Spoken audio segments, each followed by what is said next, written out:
Hey guys, good afternoon. Happy New Year. Happy New Year of the Horse. And I hope everybody is doing wonderfully. This is Neil. Welcome back to Start Invest. Have been quite busy. And then there were blackout times over the last couple of days, and there was some crazy rainfall, and we had to deal with that. So my video has been delayed. Your time is very important, and I will dive right in. First, let's talk about Build a Bear Workshop.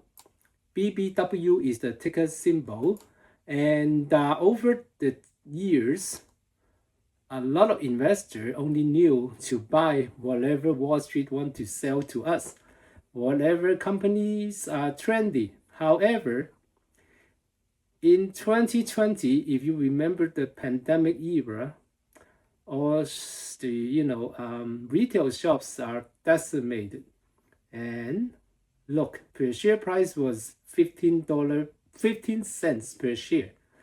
15 cents per share today is 53. Alexa, what is 53 divided by 0.15? 53 divided by 0.15 is 353.33. You have over 300x of return. That is Build a Bear Workshop. I'm not sure what you mean about eggs of return. Could you clarify what you're looking for? Oh, it's okay. I'm not talking to you. I'm talking to my audience. Thank you, Alexa. But see, if it was Got here, it. if Happy you, to help with the calculation. Have a great time with your audience. so if it was here just 2 months ago, 3 months ago, it was 65. So it is 400x. See, so this is when time are very bad and very unpredictable, then we find treasures. So if we expect that Build a Bear will come back, as a retail train store, and they attract kids, they put a lot of feathers, make fluffy animals, and the kids love them, love to see the animals being built inside a machine, and then the feathers to be put inside the skin, if you will, of the animals they choose, and then it becomes that's a unicorn, right? And yeah, that is how they do business, and kids love it. And now look at the strong comeback. And the next company I want to talk about before we talk about the last 5 company I want to buy is O'Reilly Automotive. See, over the years, if you bought at 2000, 21 cents, OMG, now is, it went above 100, 107. What was the all-time high? Was 108. See, so if you bought in 2000 at 21 cents, let's say 20 cents, if we go to $100, 20 cents, it is 500x. Because see, if 20 cents go to $1 is 5x, go to $10 is 100x. No, I'm so sorry. Let me back up. 20 cents go up to $1 is 5x. 20 cents go up to $10 is 50x. 20 cents go up to $100 is 500x. See, another company that 500x to you. All you have to do is buy it, forget about it, and hold it, no matter what the stock markets do. Stock markets sometimes go up crazily, much as last year, between April and the end of last year. And then this year, it crashed down crazily, right?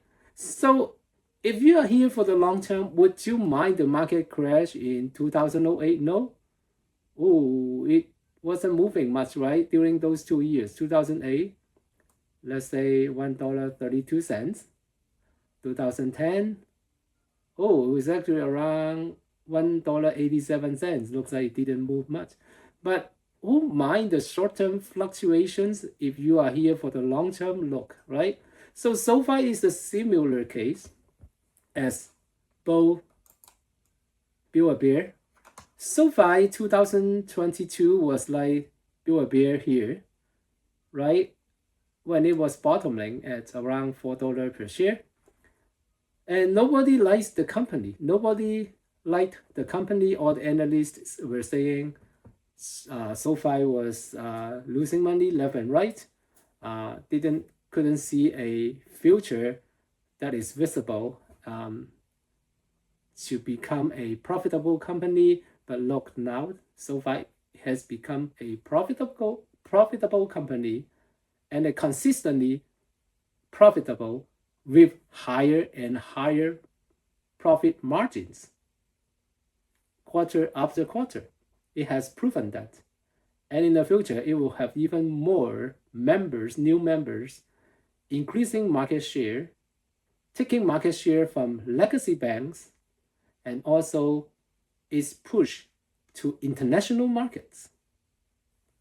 So, and then the 2028 Olympics is coming. SoFi Stadium will be hosting a lot of games as well as the opening and closing ceremonies. And people will come to learn SoFi as a very great app-based banks and financial institution. It'll be wonderful. It will be wonderful. All right, so let's dive right in. Nebius Group. Nebius and Iron. I talk about these two companies together. Why? They are both AI data center oriented company. The only difference is Iron is using their profits from Bitcoin mining to fund their expansion in AI data center infrastructure. Now, if you can get 5x, let's say, from getting all the machine and having all the easy energy, oh my god, I am having blackout again. Uh-oh, okay. I have to stop here and restart again later. Sorry, guys.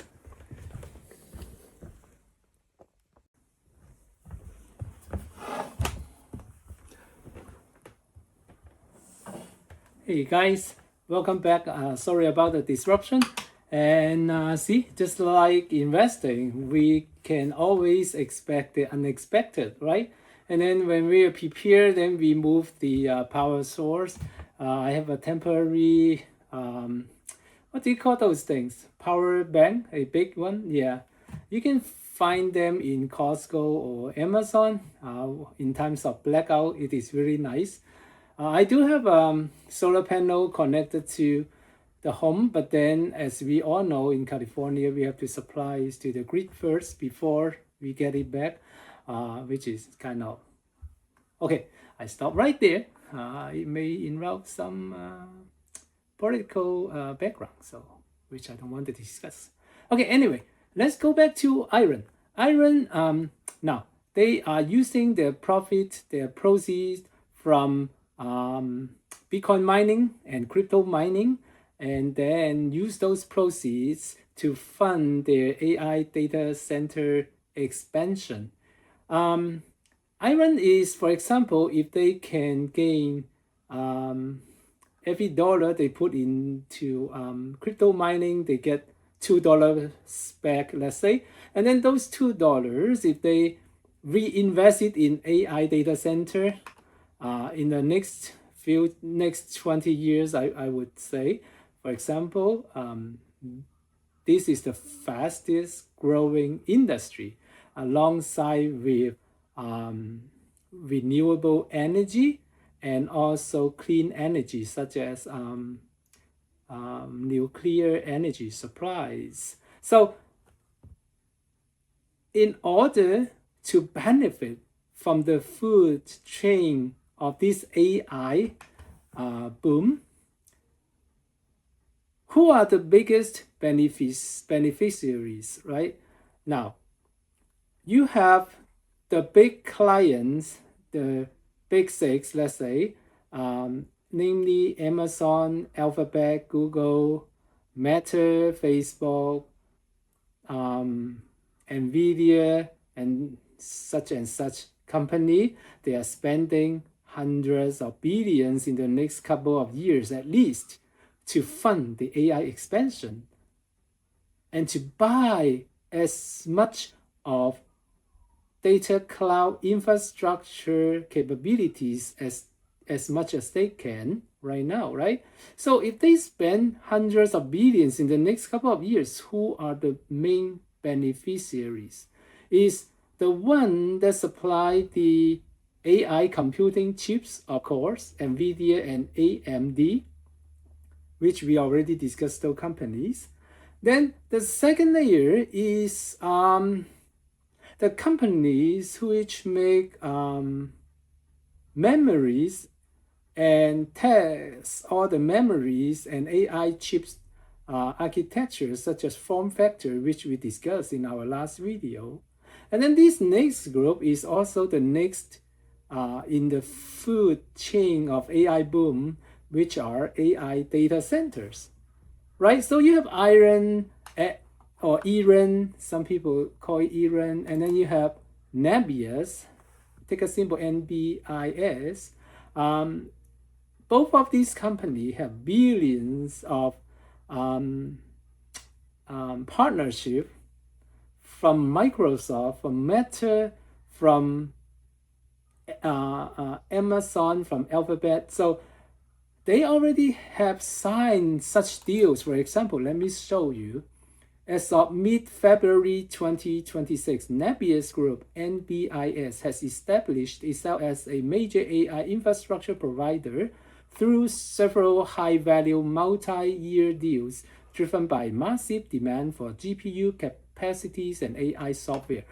Why don't some other companies purchase the AI chip and AI software outright from NVIDIA and AMD? Why don't they do that? Because they have to spend huge upfront cost. But and also not just that, they also have to take care of the energy side of supplying the massive power that the data processing need, right? But why this company, for example, could be, let's say, Reddit, could be Shopify, could be McDonald's, who is trying to use AI, or could be Lululemon, could be any other businesses which do not want to spend such a huge and massive upfront cost to make the vertically integrated AI infrastructure. Then they rely on these companies such as Nebius and Iran to supply them with data processing capabilities on the cloud. And these businesses already have access to cheaper and also renewable energy sources because they were originally crypto miners. So they already have access to many gigawatts of both renewable energies and cheap energy sources. So let's continue here. Here are the key recent deals and strategic developments. Microsoft AI Infrastructure Agreement Nebius secured a 5 years $17.4 billion to $19.4 billion deal to supply AI data center services, specifically covering approximately 300 megawatts of capacities in their New Jersey facility. See, they're already ready. This is new to build the centers. They have the energy source ready. They have the local government contract ready. They have all the ingredients ready to make it work for their clients. Then all their clients have to do is just to focus on their core businesses. Why not? Meta Platforms partnership also, right, with Nebius. Nebius enters into a $3 billion multi-year agreement to provide AI infrastructures to Meta, with capacity deployment planned for late 2025 and early 2026. So now it's ongoing with Meta already. Acquisitions of Travely. February 2026, Nebius agreed to acquire Travely, a specialist in agentic search for AI. See, Nebius is trying to make itself a vertically integrated AI supplier for everything, from top to bottom, from energy to agentic AI. That is crazy, including data storage, data retrieval, everything. Oh my goodness, this is crazy. A specialist in agentic search for AI for $275 million to enhance its software stack and better serve enterprise customers building autonomous agents. Capacity expansion and financing following a surge in Q4 2025 revenue 830% year-over-year growth for AI cloud. The company announced the plans for significant capital expenditure support by $3.7 billion in cash on the balance sheet as of the end of Q4 2025. They are targeting a 3 gigawatts of contract power by the end of 2026, which is huge. If you are a brand new company such as Shopify, you want to build it your own, you won't get as much as 3 gigawatts by the end of this year. No. The best that you could do maybe 100 megawatts or 200 megawatts. It is way far from 3 gigawatts.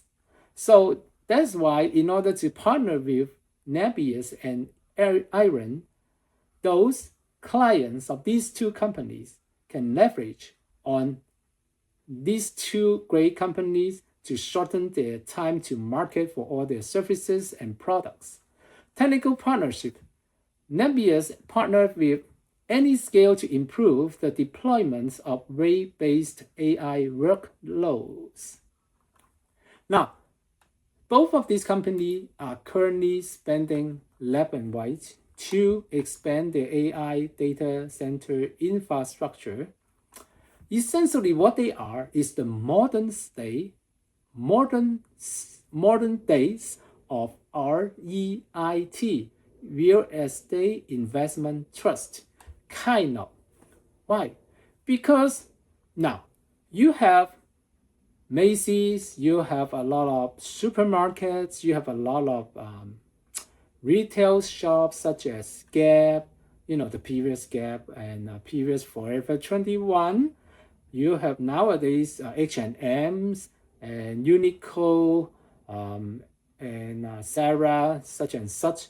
Now they are renting the shopping malls all over the 52 states in the United States.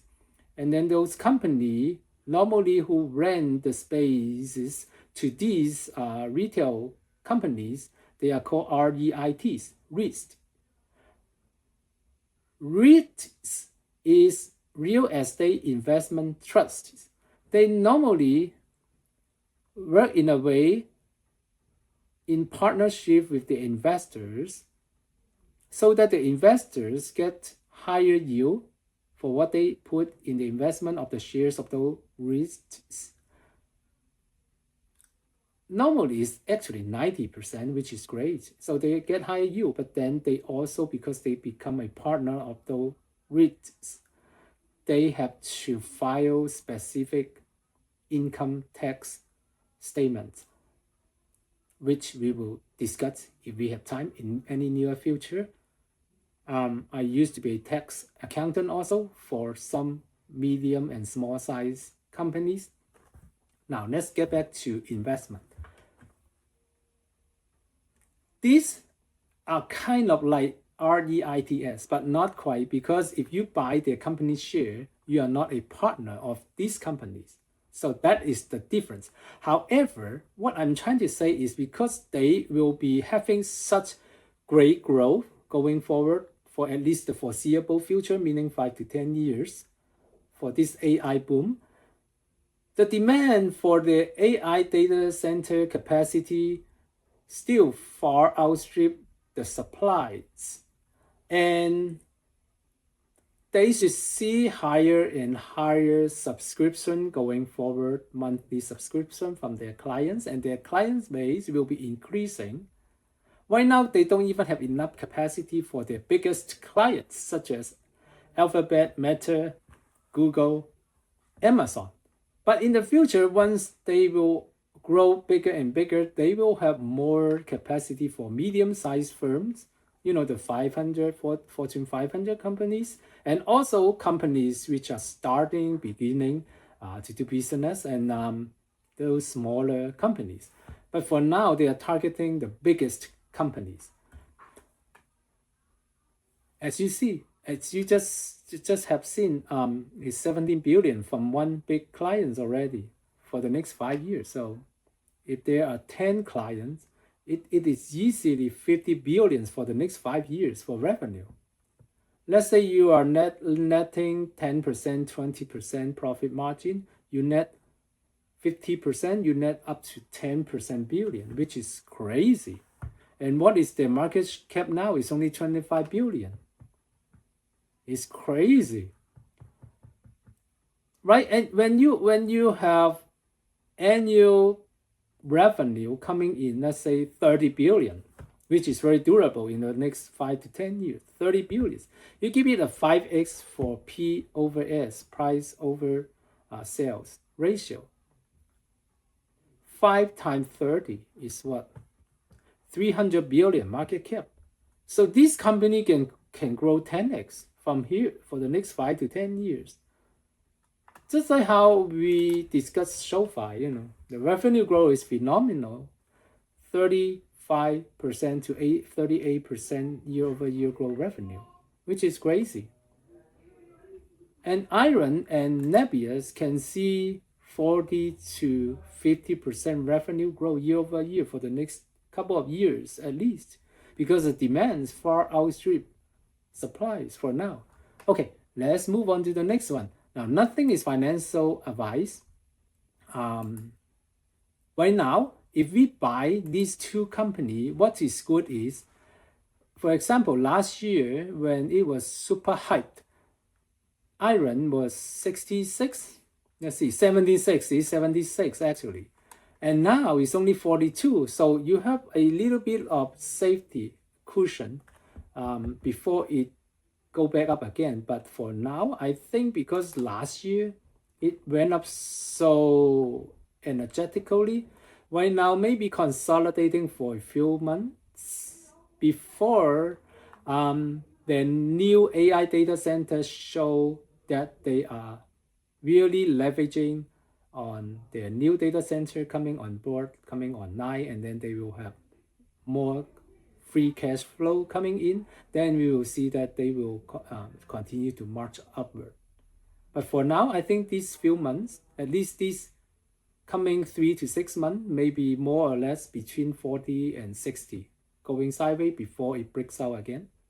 Okay, I have seen many stocks doing this in my last 27 years of experience. See, same thing with Nebius. It has gone up so greatly. The momentum has been so great since the last April, and now they went as high as $141, 55 years top, 52 weeks top, and then now it is down 30-something% to 100, and it was actually 75 last 2 weeks ago. Now it goes up a little bit, so back to 100. If you buy it now, in the long run, it should still go up, just like what we have just discussed, 10x for the next 10 years, 5 to 10 years. Yeah, it's durable, right? But then in the short term, it looks like it should be fluctuating between, I would say, 80 and 140 or 150, fluctuating for a few months. Then towards the end of this year, the same case as with Iron, when the new data center become alive, and we can kind of have a more concrete idea how to expect the future growth of their cash flow, of their operational activities, then it should break out towards the end of the year. Because last year it has been a very nice uptrend already. So it is not normal. It is not abnormal to see stock like this take a breather before they trend up again. Okay, so let's go to the next one, which is Applied Material. And thanks for my sister at work. She really likes this company last year. And it wasn't until towards the end of last year that I finally kind of look at this company again, and I found out their cooling technologies seem to be gaining exceptional momentum. Now they are also doing some part of AI data center, but what I'm trying to focus for Applied Digital is that their cooling system is very unique. Right now, because I am in the middle of a power outage, my computer is showing very limited power. Let me just briefly let you know, and then I will have a specific AI focused, AI themed video and talk about all these companies. But Applied Digital, let's take a look at what they do at least. By the way, this is not a profitable company yet. They are still trying to do a lot of research and a lot of expansions of their data center. So it could be a couple of years before it start to see profit. Okay, just want to give you a heads up. So description: Applied Digital Corporation designs, develops, and operates digital infrastructure solutions to high-performance computing, HPC, and artificial intelligence industries in Northern America. It operates through data center hosting business. See? Data center hosting business, HPC hosting business. The company offers infrastructure service to crypto mining customers and GPU computing solutions for critical workloads related to AI, machine learning, and other HPC tasks. It also engages in the designing, constructing, and managing of data centers to support HPC applications. The company was formerly known as Applied Blockchain, so it's also previously a blockchain-related company, right? Crypto-related, and changed its name to Applied Digital Corporation in November 2022. Applied Digital Corporation has a lease agreement with CoreWeave. See, CoreWeave is a very high-profile one last year for an additional 150 megawatts at its Polaris Fort 1 campus in North Dakota. Applied Digital Corporation is based in Dallas, Texas, and it is not yet making a profit yet. So if you buy this company, you may have to wait for a couple of years before you eventually will see its real profit. So for me, I'm kind of on the fence of this one, but I just want to mention it, and it is not one of the 5 company I'm buying, but I just want to mention it. The other one is Celsius, of course. Celsius is great growth company, a company which cannot be disrupted by AI. Why? Can AI make drinks? Well, they can use robot to make drinks, but this company at least will not be just plainly disrupted by AI. Just like if you bought Surface now, if you bought Salesforce stocks, they have been crashing since a couple of months ago because of the fear of AI disrupting their business models. But Celsius is different. Their growth is phenomenal, growing left and right, and I really love this company, and it is already profitable. Even though right now they're expanding to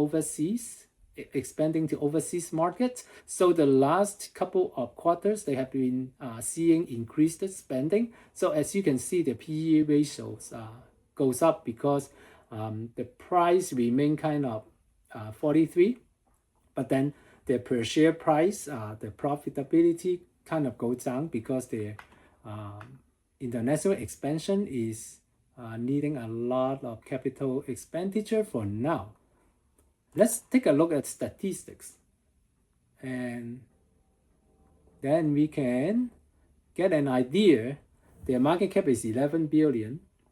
Trailing PE is 365, but however, look at forward PE. It's only 29. See, after these couple of years of expansion to overseas market, they are decreasing their overall advertisement, and also they would not need that much of an CapEx for expansion anymore once they settle down in their overseas warehouses, for example, and logistics. PEG ratio is 0.72, which is great because anything under 1 means the company's share is actually undervalued compared to the growth of their operation. Price per sale is great, 5, ideally under 5, but in nowadays market, a lot of companies are over 11, over 20. Palantir was 26 or even 30 plus at one point. Price to book is quite okay, under 10. As it is still growing fast, so this one would become lower and lower in value very fast, which I don't even worry about. And this company already have great cash flow. If I can show you the cash flow financials. Do they have cash flow? Oh yes, they do cash flow. Let's see. Operating cash flow, the trailing 12 month, not to the moon, okay, TTM. TTM means trailing 12 months, okay, the last 12 months. See, operating cash flow come in, wow, $500 million plus, which is wonderful, wonderful. And free cash flow, look, wow, more than $500 million, so beautiful, very beautiful business. Let's move on to the next one, ELF, OMG, ELF. L, beauty, I, live, face. So funny, they make it sounds elf, right? Elf, beauty. So this company is growing left and right, and last year they just acquired Rhode, RHODE, from Justin Bieber's former girlfriend, and that small company is also growing crazily. And ELF is really seeing a lot of growth. If not this year, I mean, if not last year, there were tariffs for any products incoming from China and from Vietnam. ELF right now, we should be looking at 150 plus. But because of the disruptions of their supply chain, with tariff, the company is scrambling to find new manufacturing facilities elsewhere in the Far East Asia area. So right now, they should be pretty much finding or figuring out where to continue to manufacture their products and how to ship them over to United States. And the management should have finished talking to different suppliers of the ingredients and how to ship them to their new facilities in a new country in order to make those beauty products that they need and then ship them over to America for sale. So this company, in the long run, will be great. It's Gen Z focused company. Gen Z, even some of the ladies and guys that I know, they even buy their products. Why? Because they are inexpensive, but at a very, very good quality.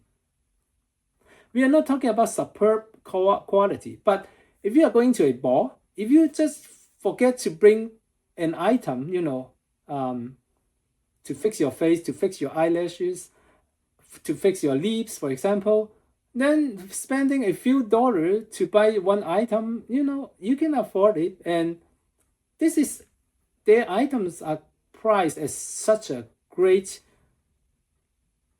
price point that they just can cater to a wide range of customers, not just the not just the young one, not just the Gen Z, not just they also can cater to the working class and also the premium class as well. Sometimes they just need something simple for touch-ups, let's say.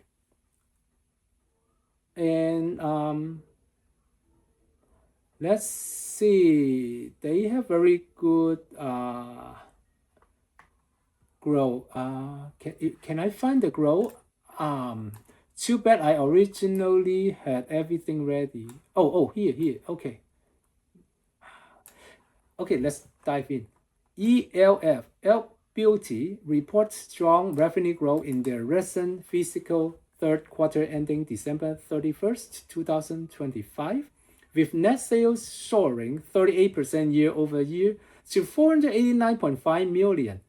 Same as SoFi, 38% year over year revenue growth top line, driven by high demand and brand strength.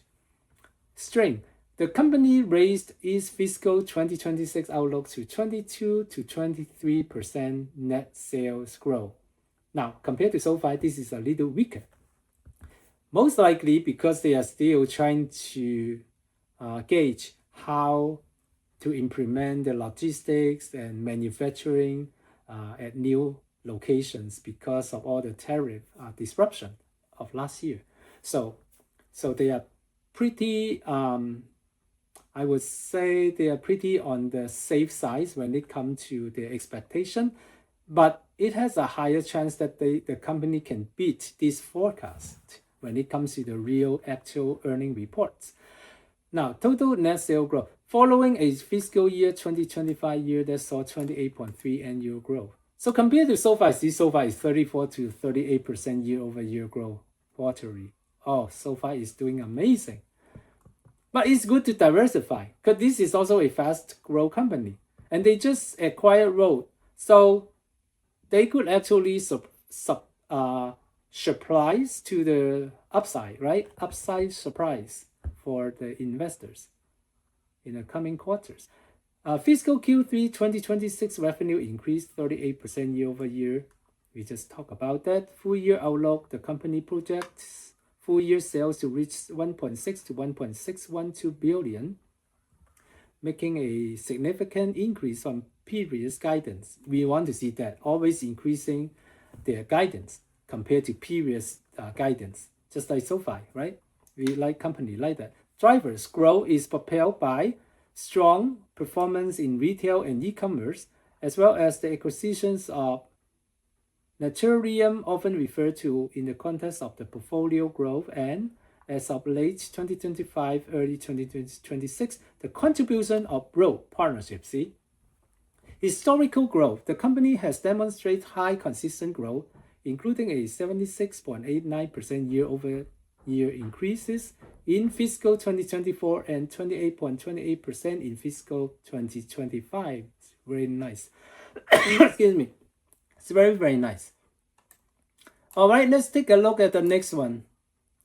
Elf Beauty announced in May 2025 that it signs a definitive agreement to acquire Hailey Bieber's skincare brand Road for $1 billion. The deal consists of $800 million in cash and stock, with an additional $200 million in potential earnout, making a major expansion for Elf's portfolio. Excuse me. Key details of the acquisition: brand growth. Road, launched in 2022, will continue to operate with Hailey Bieber remaining as Chief Creative Officer and Head of Innovation Strategy. The acquisition helps ELF diversify into high-performance skincare and reach a broader, more premium audience, leveraging Road's strong direct-to-consumer DTC sales. Positioning. This deal is part of Elf's broader strategy to build a next-gen beauty group following its acquisitions of Naturium in 2023. This is one big of a beauty huge company in the making. It's gonna be nice. It's gonna be nice going forward. And the next company is InnoData. Do I have InnoData here? Let's see. Okay, let me go let you guys know InnoData. Have I ever talked about InnoData with you guys? It is already a profitable company, and it's kind of a small one, 1.42 billion. And then right now they just had Meta and Palantir as their core customers. So It's a great growth company, but because it looks like my battery is going down very fast, I need to finish it quick. Sorry about that, guys. Innodata, formerly known as this company, which is irrelevant now, is an American company that provides business process technology and consulting service. The company also provides products that aim to help clients create, manage, and distribute digital information. However, right now they are more into training of raw data before they can be inserted into the large language model, which is very important. Every company is trying to become an expert of large language model. And a lot of raw data, they are meaningless until you group them together and teach them what to do inside the large language model. So this is what Innodata is all about. Yeah, we will talk about all this company in the next time. Alibaba. Last time I didn't have much time talking about Alibaba Group.